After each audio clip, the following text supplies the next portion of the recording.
Un drone explose à Dubaï. L'Iran et l'Ukraine s'accusent. Et pendant ce temps, la planète retient son souffle. Dans la nuit, une frappe iranienne vise un site aux Émirats arabes unis, présenté comme un point névralgique de la coopération militaire entre l'Ukraine et les États-Unis. Téhéran affirme avoir détruit des équipements de guerre électronique et tué une vingtaine de militaires ukrainiens, une annonce qui fait aussitôt le tour des chancelleries. Mais Kiev, de son côté, dément catégoriquement. Aucune implication ukrainienne, aucune présence de soldats sur place, ce ne serait, selon eux, qu'une campagne de désinformation orchestrée par l'Iran. Au même moment, Odessa subit une nouvelle attaque massive de drones, tandis que les accusations fusent dans toutes les directions. Mais pourquoi ce balai de frappes, de démentis et de messages contradictoires inquiète-t-il autant les observateurs du monde entier? Parce qu'au-delà des explosions spectaculaires, c'est la réalité de la guerre de l'information qui s'intensifie. Un simple communiqué de la garde révolutionnaire iranienne suffit à brouiller les cartes, à semer le doute jusque dans les couloirs diplomatiques. Des analystes y voient une tentative de Téhéran de prouver sa capacité à frapper où il veut, quand il veut, et à mettre le feu à des points stratégiques contrôlés ou fréquentés par l'Occident. D'autant plus que ce regain de tension tombe pile au moment où le président ukrainien, Volodymyr Zelensky, effectue une tournée dans le Golfe pour négocier des accords de défense et de reconstruction, compliquant son agenda diplomatique et fragilisant l'image d'un front occidental uni. Mais ce n'est pas tout. Ces incidents interviennent alors que le spectre d'une confrontation directe entre l'Iran, les États-Unis et Israël s'étend, que les prix de l'énergie s'envolent et que la confiance au sein de l'Alliance occidentale se fissure. Ignorer ou mal comprendre ces signaux, c'est risquer de se faire surprendre par un basculement brutal de l'échiquier mondial, un choc qui pourrait bouleverser notre sécurité, notre économie et la paix que nous tenions pour acquise. Revenons sur les faits. Comment en est-on arrivé là? Quand les missiles volent, la vérité devient la première victime. Dans la tourmente actuelle du Proche-Orient, chaque explosion fait naître une version différente des faits, et les accusations croisées deviennent monnaie courante. Tout récemment, le corps des gardiens de la révolution islamique revendiquait une frappe spectaculaire contre une installation située aux Émirats arabes unis, un site présenté comme abritant à la fois des systèmes anti-drones ukrainiens et des experts militaires venus de Kiev. Selon Téhéran, des munitions américaines étaient également présentes sur les lieux, une allégation qui, il faut le dire, ajoute un parfum d'escalade internationale à l'incident. La réponse du gouvernement ukrainien ne s'est pas fait attendre. Kiev balaye ces accusations d'un revers de main, dénonçant une opération de désinformation orchestrée par l'Iran. Pour les autorités ukrainiennes, il ne s'agit que d'un épisode supplémentaire dans la guerre de l'information, où chaque camp manipule les récits pour renforcer sa propre position et semer le doute dans l'opinion publique mondiale. Ce balai de déclarations contradictoires n'arrive pas par hasard. Il coïncide avec un moment clé: la tournée diplomatique du président Zelensky dans la région du Golfe. Officiellement, cette visite vise à renforcer la coopération en matière de défense et à attirer des investissements pour la reconstruction de l'Ukraine, un pays dévasté par la guerre. Mais, sur fond de tensions militaires croissantes entre l'Iran, les États-Unis et Israël, la visite de Zelensky prend une dimension beaucoup plus sensible. La moindre rumeur, la plus petite accusation, peut suffire à enflammer les relations déjà fragiles entre les capitales régionales, et chaque incident, vrai ou exagéré, devient un outil dans une bataille de perception. L'effet immédiat de ces allégations se fait sentir. Le climat diplomatique se tend, la confiance s'effrite, et sur les marchés comme dans les chancelleries, l'incertitude gagne du terrain. Les investisseurs scrutent la moindre annonce, les prix de l'énergie s'ajustent au gré des tensions, et les diplomates avancent à tâtons, sans savoir quelle version croire. Or, il y a un risque majeur à prendre tout cela pour argent comptant. Dans ce brouillard informationnel, où chaque acteur tente d'imposer sa lecture des faits, il devient très facile d'être manipulé. L'opinion publique, les décideurs, mais aussi chacun d'entre nous, risquons d'être les jouets d'une guerre invisible où la désinformation pèse parfois plus lourd que les armes elles-mêmes. Mais ces tensions locales, aussi explosives soient-elles, ne sont en réalité que la partie émergée d'un affrontement bien plus large. Et si la prochaine étincelle bloquait un tiers du pétrole mondial? Cette question n'a jamais été aussi brûlante. Ces dernières semaines, la crise régionale a pris une dimension globale. On ne parle plus seulement de combats localisés, mais d'attaques coordonnées sur des points névralgiques de l'infrastructure énergétique et logistique mondiale. Prenons l'exemple du Koweït. Une frappe sur l'aéroport et l'incendie de plusieurs réservoirs de carburant ont frappé les esprits. Ce n'est pas un hasard. Ces attaques visent à créer un climat d'insécurité chez les monarchies du Golfe, qui jusqu'ici se croyaient relativement à l'abri. Mais la réalité, c'est que le risque de contagion régionale est aujourd'hui bien réel. Au cœur de toutes les inquiétudes, il y a le détroit d'Ormuz.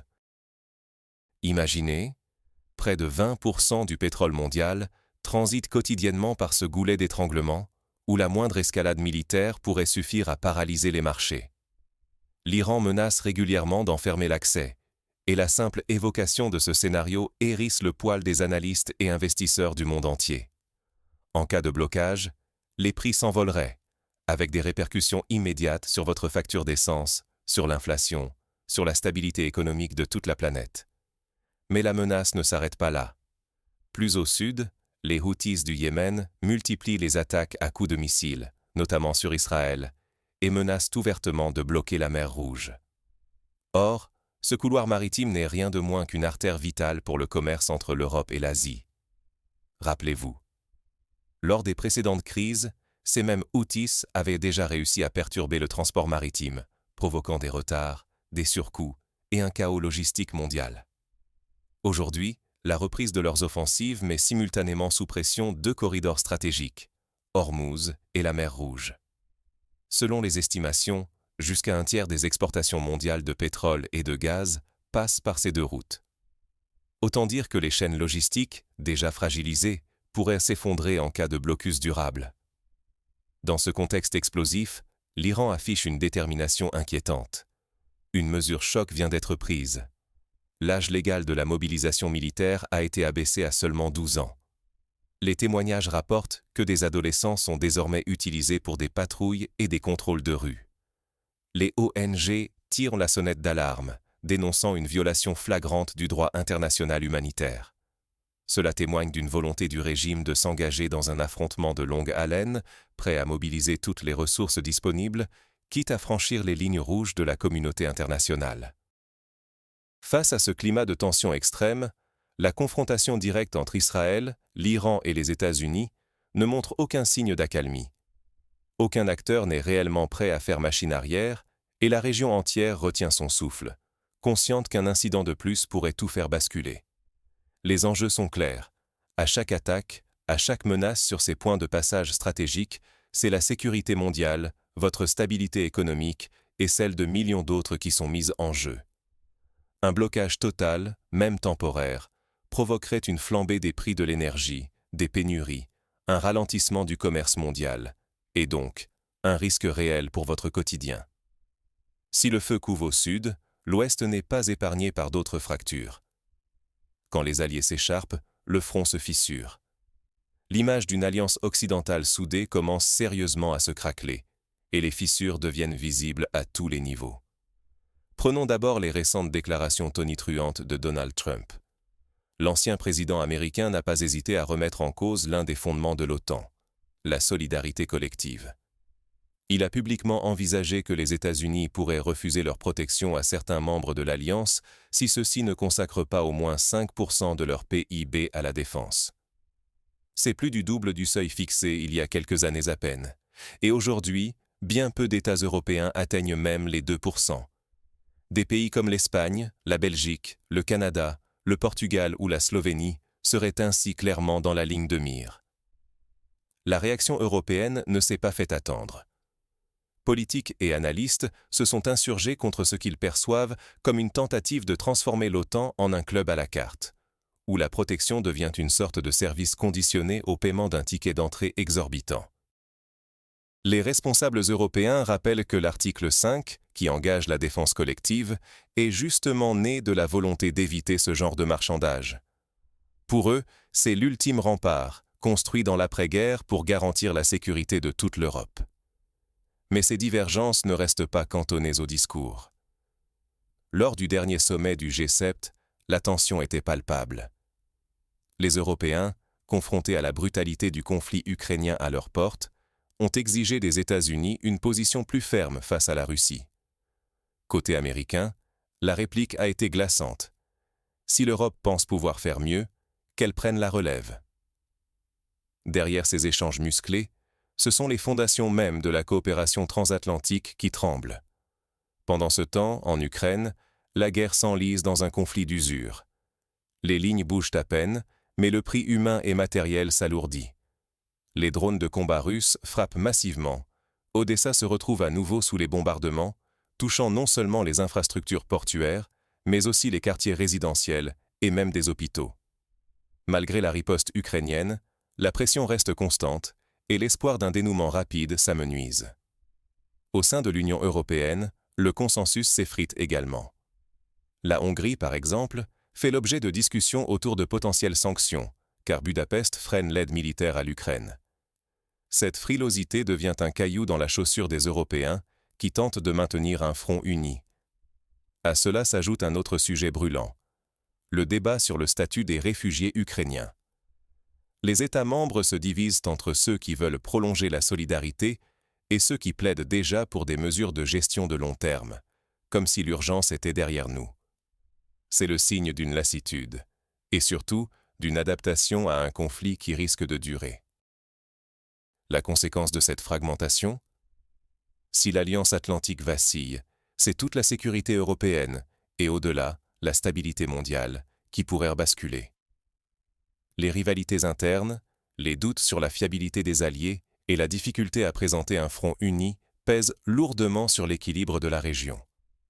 Pour chacun d'entre nous, cela se traduit concrètement.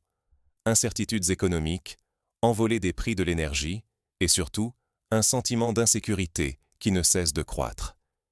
Ignorer ces signaux reviendrait à fermer les yeux sur un monde où la règle du jeu pourrait brutalement changer.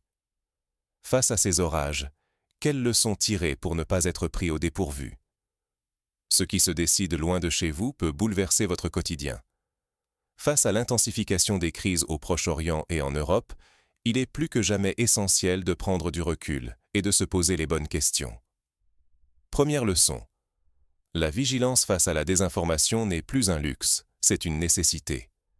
À chaque nouvelle offensive, qu'elle soit militaire ou diplomatique, les récits s'opposent, parfois se contredisent. Prenons l'exemple du conflit ukrainien, des frappes de drones, des bilans divergents, des versions contradictoires sur les victimes et les impacts stratégiques. La Russie affirme avoir intercepté la majorité des appareils, tandis que l'Ukraine met en avant ses propres succès sur des infrastructures sensibles. Dans ce brouillard informationnel, recouper les sources, éviter les conclusions hâtives et se méfier des manipulations est une question de lucidité collective. Deuxième enseignement. Les alliances sont plus fragiles qu'il n'y paraît. Regardez ce qui se passe au sein même de l'Union européenne.